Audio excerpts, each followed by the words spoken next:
If you get 35, 40 years old and you've accomplished whatever it is that you've accomplished, and then you get this other person into your life, and then you have a tendency to be like, well, hold on, I already got this. I don't need you coming in and messing up this. It's hard to teach an old dog new tricks. What would you say to a 29-year-old who's now having hypertension that nobody putting a ring on it by the time they're 30?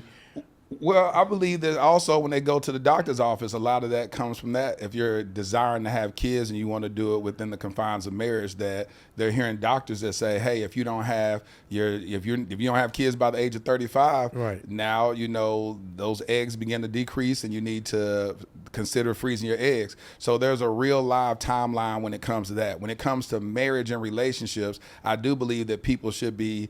It's kind of hard because while I do know that people are getting married, and I read the statistics that people are desiring marriage later on in life, and the next generation has learned to accomplish those things that they desire, and then they say that they're going to have the stronger marriages because they have the tools to help give the framework that we weren't given. We were just, it's better to marry than to burn with lust. Go get married to somebody. Yeah. And that wasn't sustainable. But they have tools and education and podcasts to watch and books to read, TV shows to watch to help strengthen their marriage. And so they're putting their career in front of marriage. But I believe that that's a good and bad as well, because it's an interesting thing. And I was talking to a friend about this the other day. They say it's hard to teach an old dog new tricks.